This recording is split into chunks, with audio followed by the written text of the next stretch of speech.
बात है, किसी गांव में दो भाई रहते थे। बड़ा भाई बहुत गरीब था, जबकि छोटा भाई बहुत मालदार था। वो दोनों अलग अलग घरों में रहते थे। छोटा भाई, जिसका नाम उमर था, उसके पास अल्लाह का दिया हुआ सब कुछ था। बड़े भाई का नाम यूसुफ था, जो बहुत मेहनती था और अल्लाह का शुक्रगुजार बंदा था। वो अल्लाह की तक़सीम पर यकीन रखता था, हमेशा अल्लाह पर भरोसा रखता था और उसका इस बात पे कामिल यकीन था कि अल्लाह सब की सुनता है। अल्लाह के यहाँ देर है पर अंधेर नहीं। वो उसकी भी ज़रूर सुनेगा। वो बचपन से ही बाप के साथ काम में लगा रहा और जब बाप का इंतकाल हुआ तो उसने घर की जिम्मेदारी संभाल ली। यूसुफ ने बाप की पुराने चमड़े की दुकान संभाली। वो दिन भर सर झुकाकर काम करता रहता था और शाम को थका हार वापस आता। उसके कपड़े सादा थे, खाना मामूली, लेकिन उसका दिल मुतमिन रहता था। दूसरी तरफ बाप की मौत के बाद उमर ने अपना हिस्सा बेच दिया और जो रकम उसके हाथ आई तो वो वहाँ गांव के अमीर लोगों के साथ बैठने लगा।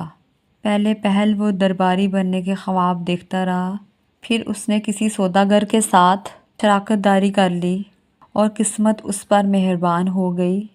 वो जल्द ही शहर के अमीर तरीन सौदागर में शामिल हो गया, लेकिन जो फ़र्क दोनों भाइयों के दिलों में था वो बहुत गहरा था। यूसुफ को भाई की खुशहाली से कभी जलन नहीं हुई थी। वो अक्सर उसके लिए दुआ करता था, ऐ अल्लाह उसे सलामत रख। लेकिन उमर की आंखों में गरूर भर चुका था। वो यूसुफ को अपने दरवाजे पर आते हुए देखकर शर्मिंदगी महसूस करता था और ना ही गांव के किसी गरीब लोगों को अपने घर आने देता था। जबकि इसके बरक्स यूसुफ बहुत अच्छा इंसान था। उसके घर में जो भी आता वो अपनी हैसियत के मुताबिक खूब उनकी खिदमत करता। एक दिन यूसुफ दुकान पर अपने काम में मसरूफ़ था कि उसकी दुकान पर एक बूढ़ा शख्स आया। वो बूढ़ा शख्स सफ़ेद लिबास में मलबूस था। उसका चेहरा चमकदार था और सफ़ेद दाढ़ी थी। उसकी आंखों में अजीब सी रोशनी भी थी। वो यूसुफ के पास आया। यूसुफ बुज़ुर्ग को देखकर फ़ौरन उठा और कहने लगा, जी बाबा जी, आपको क्या चाहिए?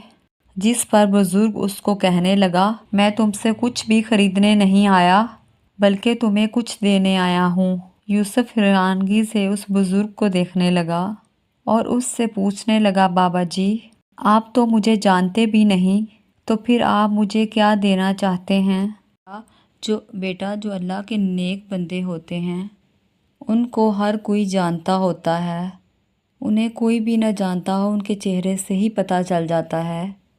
ऐ नेक दिल नौजवान, मैं तुझे एक ऐसा राज दूंगा जो तुम्हारी ज़िंदगी बदल देगा, लेकिन शर्त ये है कि तुम इस राज को हसरत की नज़र से नहीं देखोगे। यूसुफ ने हैरत से बूढ़े को देखा। उसने सर हिलाया। बूढ़े ने धीरे से कहा कि रात के पिछले पहर शहर के शुमाली दरवाजे के पास एक खंडर है, वहाँ जाकर एक दरख्त के नीचे मिट्टी खोदना, तुम्हें वहाँ पर कुछ ज़रूर मिलेगा। ये कहकर वो बुज़ुर्ग वहाँ से चला गया। लेकिन यूसुफ हैरान रह गया कि आखिर वो बूढ़ा कौन था और वो इसको ये राज क्यों बता के गया।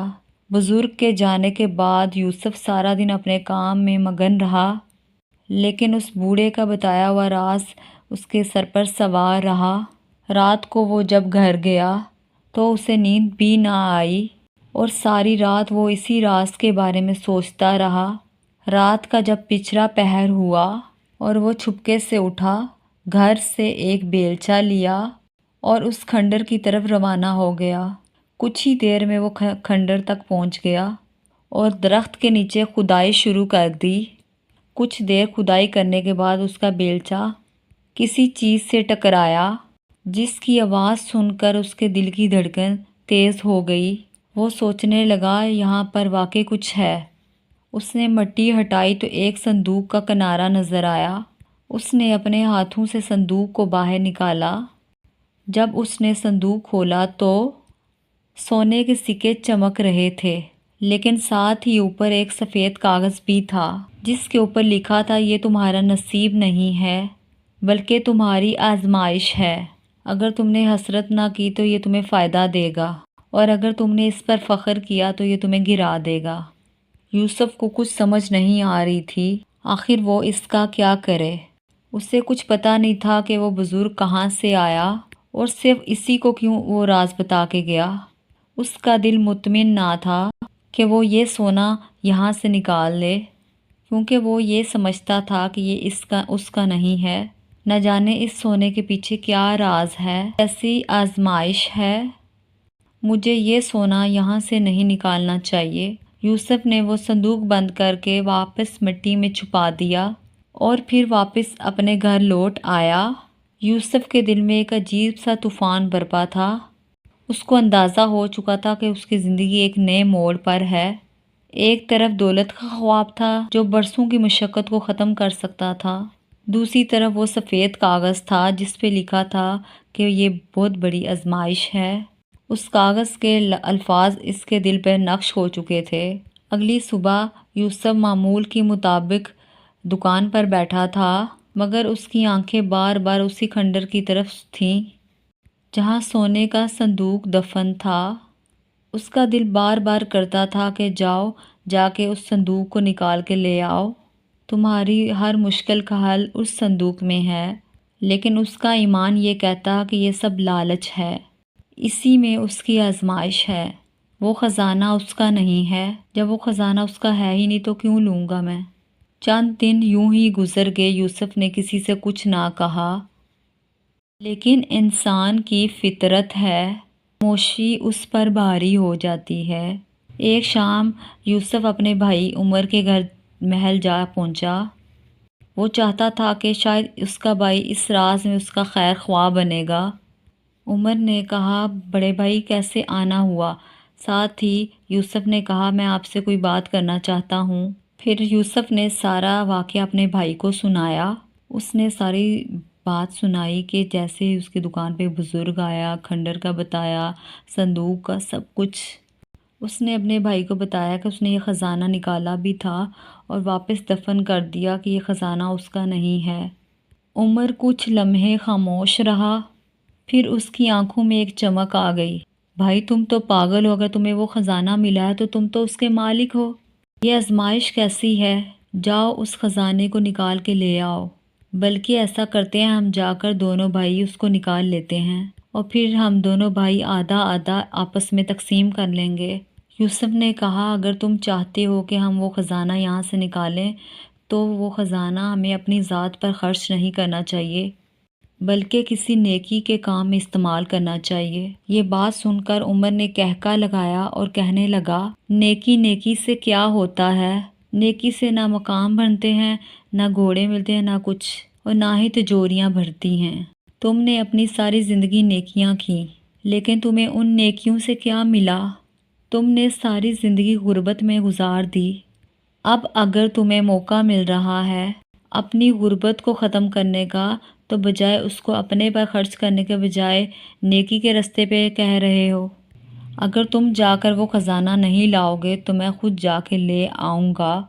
ये अल्फाज सुनकर यूसुफ हैरान रह गया, लेकिन यूसुफ अपनी कही हुई बात पर डटा रहा।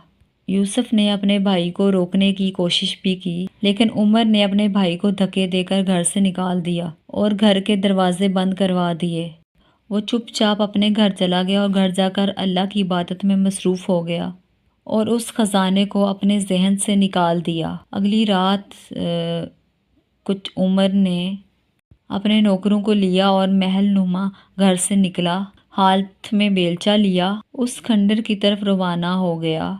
कुछ देर में वो वहां पहुंच गया और वो दरख्त भी उसके सामने था। वो दरख्त के नीचे गया और बेलचे से मिट्टी खोदने लगा, क्योंकि ये यहाँ पर तो पहले भी खुदाई हुई थी कि मिट्टी खोदने में इस बार मसला नहीं था और मिट्टी नरम हो चुकी थी। उसने आराम से मिट्टी खोदकर वो संदूक वहाँ से निकाल लिया। जैसे ही उसने संदूक खोला, उसके अंदर सोने के सिक्के चमक रहे थे, लेकिन वो कागज़ अब वहाँ पे मौजूद नहीं था। عمر نے صندوق کو گھر لا کر ایک کمرے میں چھپا دیا۔ اگلے دن جب عمر اٹھا تو اس کا انداز مزید بدلنے لگا۔ اس نے اور زیادہ مہنگا لباس خریدا، قیمتی عطر لیے، مہنگے ہیرے جواہرات خرید کر اپنے گھر لے آیا۔ لوگ اس کی دولت پر حیران تھے، لیکن کسی کو یہ معلوم نہ تھا کہ یہ دولت کس کی تھی اور کہاں سے آئی تھی، مگر یوسف کو سب کچھ معلوم تھا۔ یوسف نے خاموشی اختیار کی، کسی کو کچھ بھی نہ بتایا۔ اس کے دل میں ایک گہرا دکھ تھا اور ساتھ ہی دل میں یہ کہتا تھا کہ ہر آزمائش کا ایک دن حل ہوتا ہے۔ کچھ دنوں بعد شہر میں ایک قاصد آیا، اس کے ساتھ درجنوں سپاہی بھی تھے اور وہ خلیفہ کا نمائندہ لگ رہا تھا۔ وہ شہر کے وسط میں کھڑا ہوا تھا اور اونچی آواز میں اعلان کرنے لگا، خلیفہ نے بستی میں کسی شخص کو خزانے کی آزمائش میں مبتلا کیا ہے۔ وہ خزانہ جس کے ہاتھ بھی لگا ہے، اگر اس خزانے کے ذریعے کوئی نیکی کی ہے تو وہ عزت پائے گا، لیکن اگر اس نے کچھ اور کیا ہے تو وہ تباہی دیکھے گا۔ یہ سن کر یوسف کا دل دہلا گیا اور عمر کے محل میں جیسے سناٹا چھا گیا ہو۔ پوری گلیوں میں خلیفہ کے قاصد کی آواز گونجنے لگی اور لوگ حیران تھے کہ یہ اعلان کس کے لیے تھا۔ وہ چھپکے سے ایک دوسرے سے پوچھنے لگے، کیا کسی کو خزانہ ملا ہے؟ کیا یہ اشارہ کسی نیک دل انسان کے لیے ہے؟ یوسف دکان پر بیٹھا سب کچھ خاموشی سے سنتا رہا۔ اس کے دل میں خوف نہیں تھا، لیکن ایک بے چینی ضرور تھی۔ اس نے سوچا کہ یہ سب کچھ ایک تقدیر کا کھیل ہے۔ رات کو یوسف نے خواب میں وہی بوڑھا شخص دیکھا۔ اس کا چہرہ پہلے سے زیادہ روشن تھا اور آنکھوں میں نرمی اور ہاتھوں میں ایک عصا تھا، اور کہنے لگا، اے یوسف، تیرا سچ تیرے حق میں گواہی دے گا۔ جو خزانہ تم نے رد کیا ہے وہ تیرا نہیں تھا، مگر جو نیکی تم نے اختیار کی ہے وہ تجھے وہاں لے جائے گی جہاں بادشاہوں کا نصیب بھی نہیں جاتا۔ یوسف کی آنکھ کھلی تو پسینے سے بھرا ہوا تھا۔ صبح ہوتے ہی وہ شہر کی مسجد میں گیا اور سجدہ کیا اور صدقہ دیا وہاں، اور اس نے دکان کے باہر ایک برتن رکھا جس میں لکھا ہوا تھا، جو بھوکا ہے بلا جھجک کھا لے کھانا، اور وہ غریبوں کی اور مدد کرنے لگا۔ وہ معمول کے مطابق زندگی جیتا رہا جیسے کچھ ہوا ہی نہ ہو۔ اس طرف عمر کا غرور بڑھتا جا رہا تھا۔ اس نے محل کے صحن میں ایک نیا فرنیچر رکھا۔ اس نے یمن کے قیمتی غلام خریدے۔ چند دن بعد خلیفہ کا قاصد دوبارہ آیا۔ اس بار اس کے ساتھ ایک شاہی ہاتھی کے پر ایک خادم بیٹھا ہوا تھا، جس کے ہاتھ میں ایک چمکتی ہوئی مہر کا کاغذ تھا۔ قاصد نے بازار کے بیچ کھڑے ہو کر اعلان کیا، خلیفہ کا فرمان ہے، شہر کے اس شخص کو دربار میں پیش کیا جائے جو یتیموں کو کھانا کھلاتا ہے، جو صدقہ دیتا ہے، جس نے آزمائش میں صبر کا دامن تھاما۔ یوسف کا نام نہیں لیا گیا، لیکن بازار میں موجود ہر شخص جانتا تھا کہ یوسف اعلیٰ ظرف کا مالک تھا۔ غریبوں کی مدد کرنے کے باوجود وہ اپنی دکان سے باہر نہ گیا، چپ چاپ اپنی دکان پر بیٹھا رہا۔ قاصد سیدھا یوسف کی دکان پر پہنچا اور کہا، تمہیں خلیفہ نے بلایا ہے، فوراً ہمارے ساتھ چلو۔ یوسف حیران ہوا، لیکن وہ انکار نہ کر سکا۔ وہ سادہ لباس کے ساتھ جھکی ہوئی آنکھوں کے ساتھ شامل ہو گیا، اور دوسری طرف عمر کو جب خبر ملی وہ غصے سے پاگل ہو گیا کہ یوسف کے پاس ہے کیا، وہ سب فریب ہے، ضرور یوسف نے میرا راز افشا کیا ہوگا۔ عمر نے سب سے قیمتی لباس پہنا، اپنے خادموں کے ساتھ لیا اور خلیفہ کے پاس جا پہنچا، لیکن اس کو یہ علم نہیں تھا کہ اس دربار کے دروازے صرف انصاف کے لیے کھلتے ہیں، غرور کے لیے نہیں۔ جب یوسف محل میں داخل ہوا تو خلیفہ یوسف کو مسکرا کر دیکھنے لگا۔ اے نوجوان جس نے خزانے کی آزمائش میں صبر کو چنا، یوسف نے سر جھکاتے ہوئے کہا، حضور، میں نے صرف وہ کیا جو میرے دل نے کہا۔ وہ خزانہ میرے لیے نہیں تھا، اس لیے میں نے اس کو ہاتھ بھی نہیں لگایا۔ خلیفہ نے ہاتھ اٹھا کر اعلان کیا، ایسا شخص بغداد کی شان ہے، میں اسے شہر کا قاضی مقرر کرتا ہوں تاکہ وہ انصاف کرے۔ جیسے اس نے اپنے نفس کے ساتھ کیا ہے۔ یہ سن کر یوسف حیرت میں ڈوب گیا۔ وہ جو کل تک چمڑے سیتا تھا آج بغداد کا قاضی بن گیا۔ اسی لمحے دروازے سے عمر داخل ہوا۔ اس کے چہرے پہ غصہ، آنکھوں میں نفرت اور دل میں شک تھا۔ خلیفہ نے اسے دیکھا اور پوچھا، کیا تم بھی کچھ کہنا چاہتے ہو تاجر؟ عمر نے لرزتی ہوئی آواز سے کہا، اے خلیفہ، یہ سب دھوکہ ہے۔ خزانہ تو میں نے نکالا تھا، دولت میں نے حاصل کی، تو منصب بھی میرا ہونا چاہیے۔ خلیفہ خاموش رہا اور پھر بولا، اگر تم نے خزانہ پایا تو کیا اس کے پاس رکھی ہوئی امانت؟ اس کے ساتھ ایک امتحان بھی تھا۔ تم نے اس امتحان کا کیا کیا؟ کیا تم نے وہ خزانہ غریبوں کے لیے استعمال کیا؟ مجھے تو ایسا نہیں لگ رہا۔ تمہارے قیمتی لباس سے لگتا ہے کہ تم نے وہ خزانہ فضول چیزوں میں ہی اڑا دیا۔ میرے جاسوس بتاتے ہیں کہ تم اس پیسے سے عیاشی کرتے رہے ہو۔ پھر خلیفہ نے سپاہیوں کو حکم دیا، اس کو اسی کھنڈر میں قید کر دو جہاں سے اس نے دولت لی ہے، تاکہ یہ جان لے کہ خزانہ ایک آزمائش ہے، انعام نہیں۔ عمر کو قید سزا ہو گئی، مگر یوسف کے دل میں دکھ تھا۔ مگر اس نے آنکھیں بند کر کے، اے اللہ میرے بھائی کو ہدایت دے اور مجھے صبر عطا فرما۔ اللہ پہ یقین تھا تو آج وہ بغداد کا قاضی بن چکا تھا۔ اس نے قاضی کی سیٹ پر بیٹھ کر سب سے پہلے یہ حکم جاری کیا، پورے شہر میں کوئی بھی بھوکا نہیں سوئے گا اور نہ ہی کوئی غریب انصاف کے لیے دروازے کھڑکھڑائے گا۔ انصاف خود اس کے در پر جائے گا۔ شہر میں یوسف کی شہرت پھیل گئی۔ وہ نہ صرف قاضی تھا بلکہ ایک سچا انسان بھی، جس کی زبان میں نرمی اور فیصلوں میں دنائی اور دل میں خوف خدا تھا۔ دوسری طرف عمر قید خانے میں بیٹھا ہوا تھا۔ دولت اس سے چھن چکی تھی، اس کا غرور مٹی میں مل چکا تھا۔